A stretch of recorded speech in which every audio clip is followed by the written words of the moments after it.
دوستو، یہ کہانی ایک بے وفا نوکرانی کی ہے جسے قدرت نے بہت بڑی سزا دی۔ یہ کہانی آپ سنیں گے تو آپ کی روح کانپ جائے گی۔ میرا نام سرلا ہے۔ میں حویلی میں کام کرتی تھی۔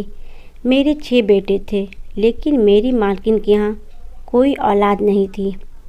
مالکن کی شادی کو 15 سال ہو چکے تھے۔ ان 15 سالوں میں نہ جانے کتنی کوشش کر کے دیکھ لیے، ان کے نصیب میں ابھی تک کوئی اولاد نہیں تھی۔ مجھے میری مالکن بہت عزیز تھیں۔ مجھ سے ان کا دکھ دیکھا نہیں جا رہا تھا۔ میرے مالک دوسری شادی کرنا چاہتے تھے۔ بہت عرصہ ہو گیا تھا، کوئی اولاد نہیں ہوا ان کے یہاں۔ وہ بھی اپنے گھر کے اکلوتے وارث تھے۔ شادی تو اب تک میرے مالک کر چکے ہوتے، لیکن میری مالکن نہ کوئی پیر چھوڑا نہ کوئی فقیر چھوڑا۔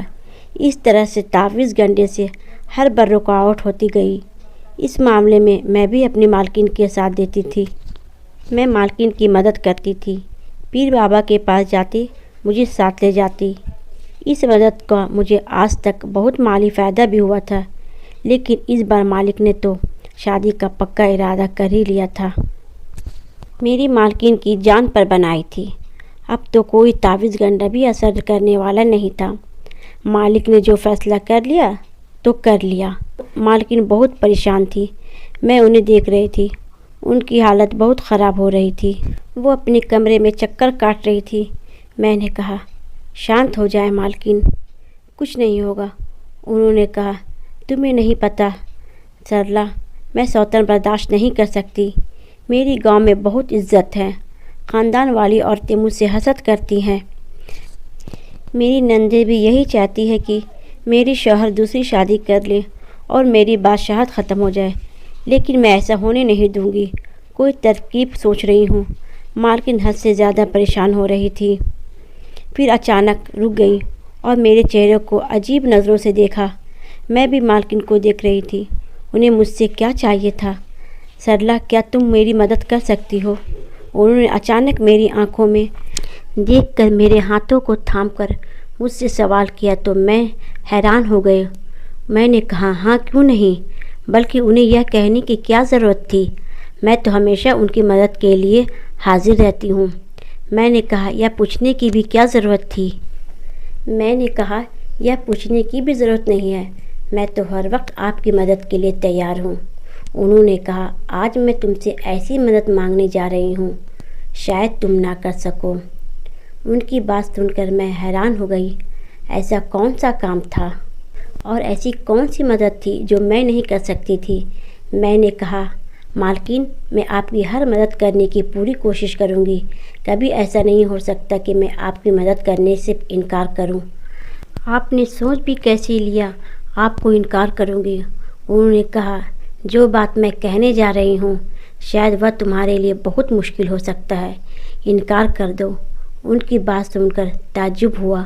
آخر ایسی کون سی مدد چاہیے تھی جو مجھ سے چاہتی تھی؟ لیکن اگلے ہی پر انہوں نے میری آنکھوں میں دیکھ کر ایسی مدد مانگی جس کو سن کر میرے سر سے آسمان گر گیا۔ ان کی بات سن کر میں کچھ پل کو سوچ میں پڑ گئی۔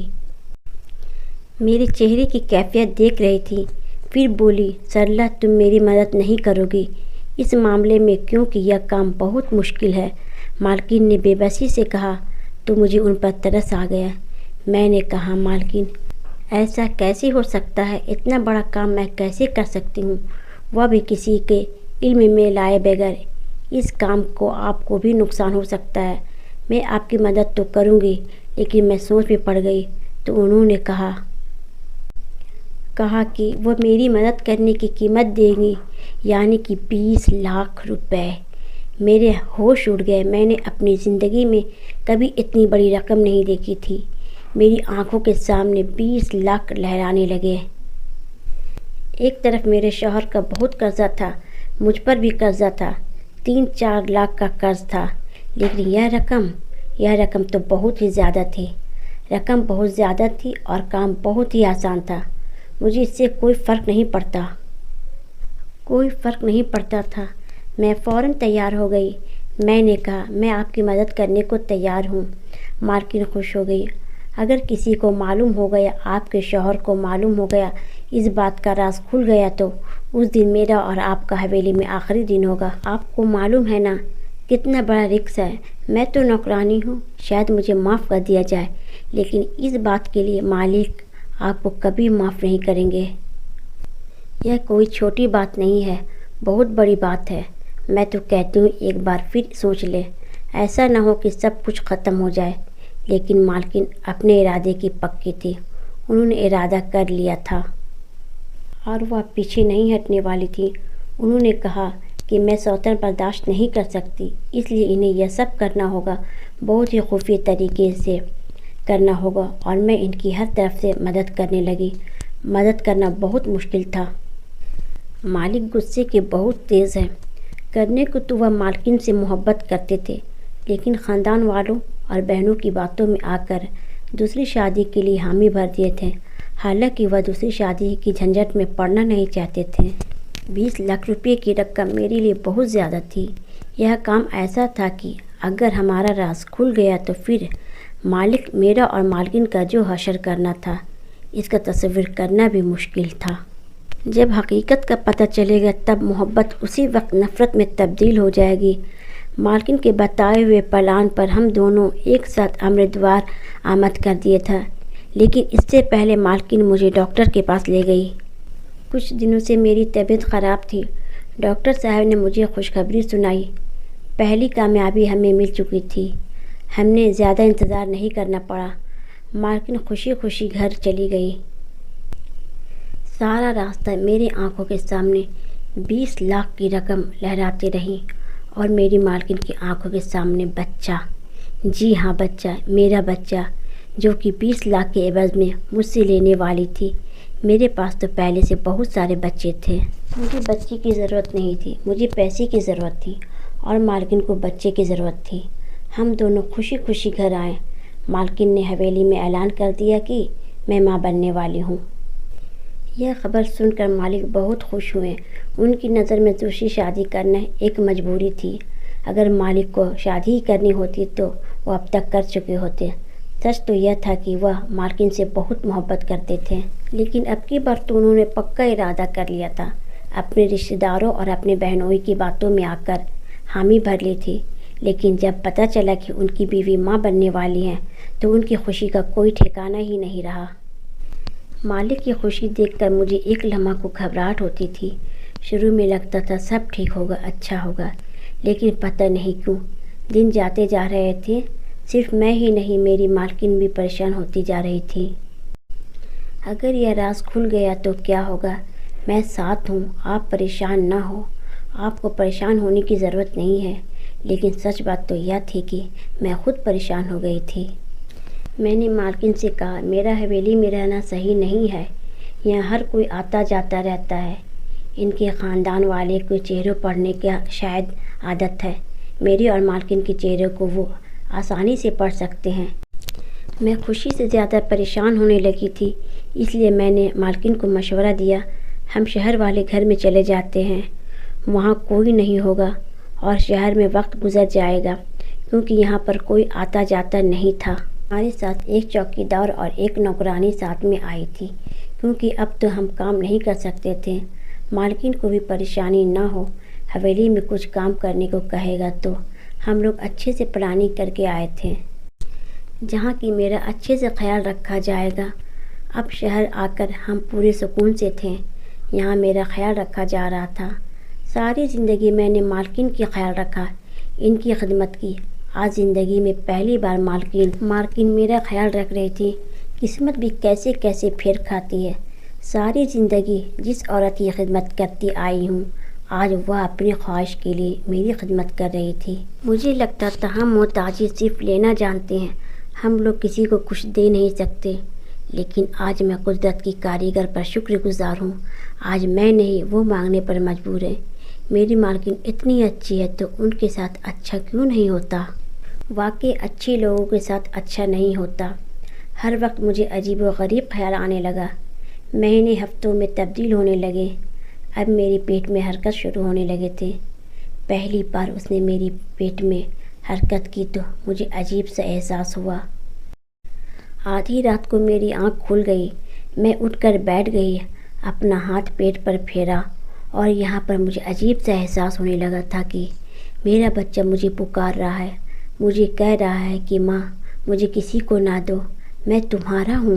وہ ساری رات میں نے جاگ کر بتائی۔ اس رات میرا دل بدلنے لگا تھا۔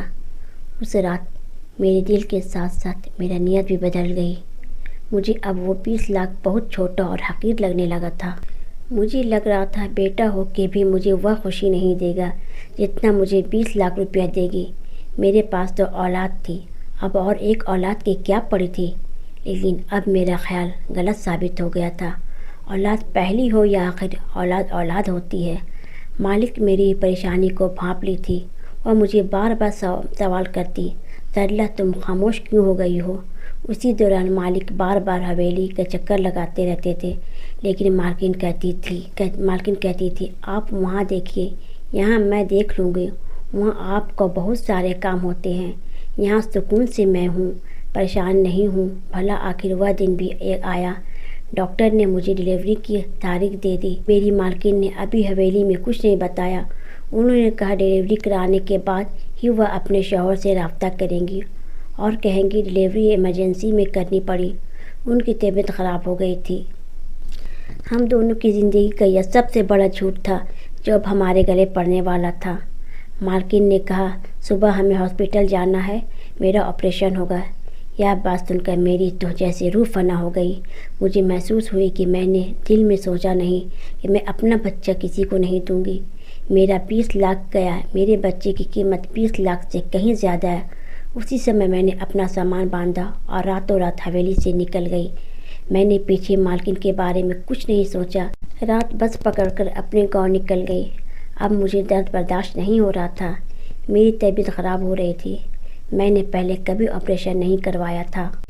میرا بچہ ہمیشہ نارمل پیدا ہوتا تھا، مجھے عادت ہو چکی تھی۔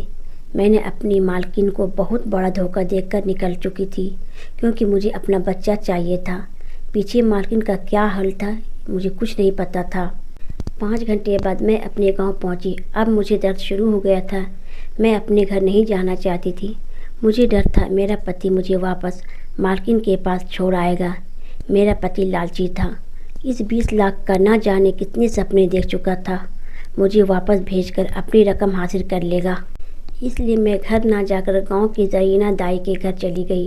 زرینہ دائی ڈلیوری کراتی تھی، ان کی عادت تھی، وہ ایک اچھی دائی تھی، وہ بہت بچوں کو ڈلیوری کرا چکی تھی۔ مجھے دیکھ کر انہیں بہت بڑا جھٹکا لگا، بہت ہی پیار سے دیکھی اور کہا تمہیں یہاں نہیں ہونا چاہیے، تمہیں تو مالکن کے پاس ہونا چاہیے تھا۔ میں ابھی بہت زیادہ بات نہیں کر سکتی، بس میری ڈلیوری جلدی سے آپ کرا دیں۔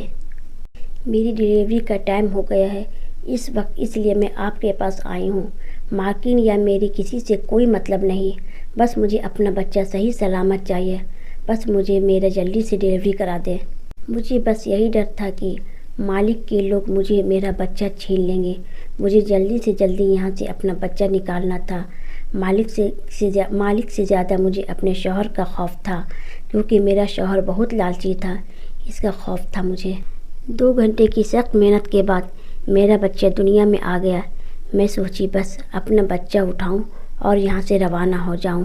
میں مالکن کو اپنا بچہ ہرگز نہیں دینا چاہتی تھی۔ مجھے نہیں معلوم کہ ایک ماں اتنی خود غرض ہوتی ہے۔ میری مالکن نے مجھے رہنے کو گھر دیا، کھانے کو کھانا دیا، لیکن آج میں نے اپنی مالکن کو دھوکہ دے دیا۔ میں کتنی خود غرض ہوں، لیکن میں اپنے بچے کے آگے مجبور ہوں، اپنے بچے کے آگے مجبور ہوں۔ کسی کو میں اپنا بچہ نہیں دے سکتی۔ مجھے نہیں معلوم ایک ماں اتنی خود غرض ہوتی ہے۔ اب میرے بچے کی رونے کی آواز آ رہی تھی، تب میری جان میں جان آئی۔ میں نے دائی کی طرف دیکھا تو وہ بہت پریشان تھی۔ میں نے پوچھا آپ اتنی پریشان کیوں ہیں؟ بچہ تو ٹھیک ہے نا؟ ابھی تو میں نے بچے کی رونے کی آواز سنی ہے، مرا ہوا تو نہیں پیدا ہوا، اس کی آواز میں نے ابھی سنی ہے۔ تمہارا بچہ تو ٹھیک ہے، لیکن اپنی بات کو ادھوری چھوڑ دی۔ بات ادھوری چھوڑی تو مجھے کسی انہونی کا ڈر ہوا۔ مجھے لگ رہا تھا کہ میرے بچہ میں کوئی پریشانی، کوئی دقت ہے۔ میں نے کہا مجھے بتائیں میرے بچے تو ٹھیک ہے نا؟ وہ بچہ کہیں میرا شوہر تو نہیں لے کر چلا گیا؟ من میں ہزاروں وہم ستانے لگے۔ زرینہ دائی کہنے لگی ایسی کوئی بات نہیں ہے، تمہارا بچہ بالکل ٹھیک ہے، صحت یاب ہے، تمہارے شوہر کو کچھ نہیں معلوم، لیکن مسئلہ انسانوں کا نہیں، تمہاری قدرت کا ہے۔ زرینہ کی بات سن کر میری روح فنا ہو گئی۔ پتہ نہیں کیا مسئلہ تھا جو میرے ساتھ ہوا تھا۔ میں نے کہا بتاؤ کیا ہو گیا میرے بچے کے ساتھ، میرے بچے میں کوئی نقص ہے؟ میں پریشان سے سوال کیا۔ پتہ نہیں کیا بات ہے جو زرینہ کہنے کی ہمت نہیں کر رہی تھی۔ زرینہ نے کہا سرلا میں جو تمہیں بتانے جا رہی ہوں دل تھام کر سننا، تمہارے لیے بالکل بھی اچھی خبر نہیں ہے۔ میں جانتی ہوں تم اس بچے کے لیے بہت تکلیف اٹھائی ہو، بہت لمبا سفر کر آئی ہو، اپنے بچے کو مالکن اور شوہر سے چھپا رہی ہو۔ ایک ماں ہونے کی حیثیت سے میں تمہارے جذبات کو اچھے سے سمجھ سکتی ہوں۔ میں نے کہا کیا بات ہے، میرا دل بیٹھا جا رہا ہے، میرا بچہ مر گیا کیا؟ نہیں، تمہارا بچہ زندہ سلامت صحت یاب ہے۔ لیکن پھر اپنی بات ادھوری چھوڑ دی۔ میرا بہت برا حال ہو رہا تھا۔ میں خود اٹھ کر اپنے بچے کے پاس گئی۔ مجھے ہمت بالکل نہیں تھی، لیکن پریشان اتنی زیادہ تھی، اپنے بچے کو دیکھنا چاہتی تھی۔ دوسرے کمرے میں میرا بچہ پڑا ہوا تھا، میں اس کے پاس گئی۔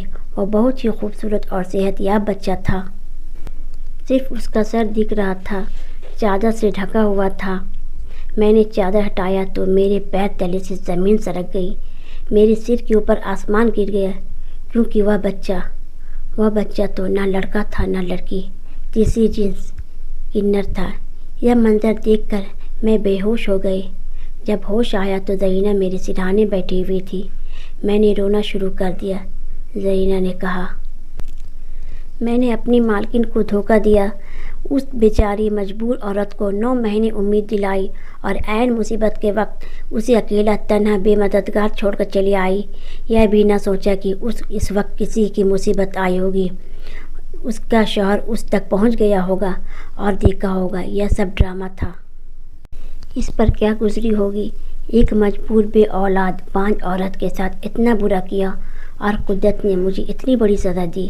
اس بچے کو میں چھپا رہی تھی، آج میں اسے اپنے ساتھ بھی نہیں رکھ سکتی تھی۔ قدرت نے مجھے اس کی بہت بڑی سزا دی تھی۔ ایک مجبور عورت کو مجھے امید نہیں دینی تھی۔ کیا ہوتا اگر میں اپنے بچے کو دے دیتی تو؟ میرے پاس تو اور بھی بچے تھے۔ میں سوچ رہی ہوں کہ میری مالکن خدا کی بہت عزیز ہے، اس لیے خدا نے اس تیسری جنس کو میری مالکن سے بچا لیا۔ وہ مجبور تھی، میں تو مجبور نہیں تھی۔ مجھے سزا مل چکی تھی۔ میں روتی ہوئی اپنے گھر گئی، اپنے شوہر کو پورا واقعہ سنایا۔ میرے شوہر مجھ پر بہت غصہ کیا۔ کچھ دنوں بعد معلوم ہوا کہ مالکن کے یہاں بچہ ہوا ہے۔ یہ بچہ کہاں سے کیسے آیا مجھے کچھ نہیں پتہ، لیکن وہ بچے کو لے کر حویلی آ کر بہت خوش تھی۔ شاید میرے شوہر نے انہیں بچہ لا کر کہیں سے دیا تھا اور مالکن نے انہیں 20 لاکھ کی رقم دے دی۔ مالکن کے ساتھ قدرت نے بھلائی کر دیا تھا، جو اپنے گھر میں خوش ہیں، لیکن مجھے میری سزا مل رہی تھی۔ ہر وقت لگتا تھا اسے کہیں چھوڑ آؤں، زمانے سے کب تک چھپاتی پھروں گی۔ سچ کہتے ہیں دھوکہ دینے والے انسان کبھی کامیاب نہیں ہوتے۔ میں نے تو ایک مجبور عورت کو دھوکہ دیا، پھر بھی اس عورت کی دریا دلی نے میرے شوہر کو 20 لاکھ کی رقم دے دی، اپنا وعدہ پورا کر کے وفا کیا، اور میں بے وفا نکلی۔